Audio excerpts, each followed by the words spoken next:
पश्चिम बंगाल विधानसभा चुनाव 2026 का बिगुल बज चुका है और पूरे प्रदेश की नजरें टिकी हैं उत्तर 24 परगना की सबसे हॉट सीट भाटपाड़ा पर। यहाँ इस बार मुकाबला सिर्फ दो पार्टियों का नहीं बल्कि साख और वर्चस्व की जंग बन चुका है।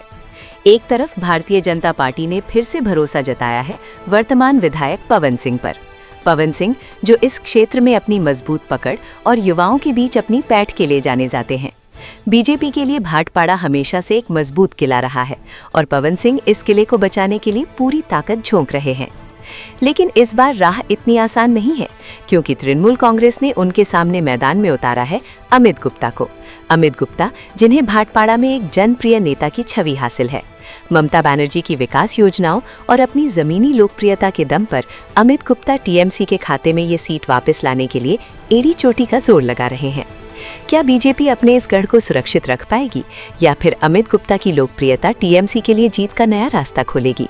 भाटपाड़ा की जनता किसे अपना प्रतिनिधि चुनती है, ये देखना वाकई दिलचस्प होगा। भाटपाड़ा से रिंकू गुप्ता की रिपोर्ट।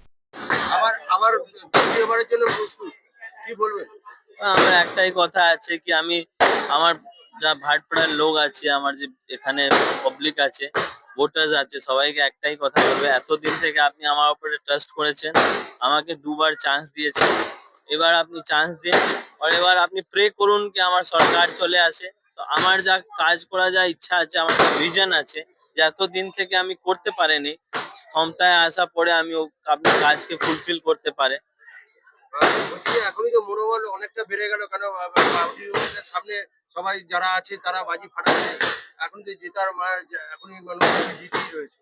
এখন আমার এখানে লোক যে আছে প্রচুর আমাকে ভালোবাসে এই জন্য আমার থেকে আমার লোক কনফিডেন্সে আছে লেকিন আমি একটাই কথা আছে কি আমি কাজের উপরে বিশ্বাস করে আর আমি কখনো ওভার কনফিডেন্স হয় আমি কখনো কাজ করে না আমি আমার লোকের পাশে যাবে লোককে আমি চেষ্টা করতে বুঝাতে কি এবারও আপনি চেষ্টা করুন কি করে এখানে বিজেপি আসতে পারবে আর বিজেপি আসা পরেই আপনার কিছু ভালো হতে পারবে। সবার আগে আমাদের নেত্রী মাননীয় মুখ্যমন্ত্রী মমতা ব্যানার্জি, সেনাপতি অভিষেক ব্যানার্জি, জেলা সভাপতি পার্থ ভৌমিককে আমি ধন্যবাদ জানাই আমার উপরে বিশ্বাস রাখার জন্য, ভরসা করার জন্য। ভাটপাড়াতে যেভাবে আমরা মজদুরের লড়াই লড়েছি, উন্নয়নের লড়াই লড়েছি, ভাটপাড়াকে কালচারকে এগিয়ে নিয়ে যাওয়ার জন্য সবসময় প্রয়াস করেছি। এই লড়াই ভাটপাড়াকে এগিয়ে নিয়ে যাওয়ার জন্য লড়াই। এই লড়াই পূর্ব সাংসদ এক সময়, তারপর উনার ছেলে পবন সিং 7 বছর থেকে আছে, কিন্তু ভাটপাড়াকে কিছু দিইনি, ভাটপাড়া থেকে নিয়েছে। এবার লড়াই ভাটপাড়াকে কিছু দেওয়ার জন্য, ভাটপাড়াকে এগিয়ে দেওয়ার জন্য।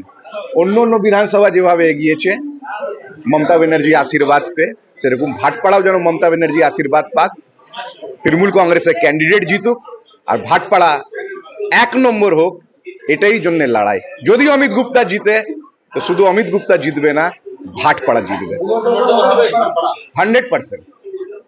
100%। কেন? মানুষ 7 বছর পবন সিংকে দেখেছেন, তার আগে উনার বাবাকে দেখেছেন, উনারা ভাটপাড়ার জন্য কিছুই করেনি, কোনোদিন কারো বিপদ আপদে দাঁড়ায়নি। মজদুরদের এলাকা ভাটপাড়া, যেখানে এতগুলো জুট মিলে মজদুরে হয়ে কোনোদিন কথা বলেনি, উল্টে মজদুরের শোষণ করেছে। তা আইবার সময় এসে গেছে মজদুরের জন্য লড়াই করে মজদুরের অধিকার মজদুরের পাইয়ে দেওয়া, জুট মিল জুট উদ্যোগকে বাঁচানোর লড়াই।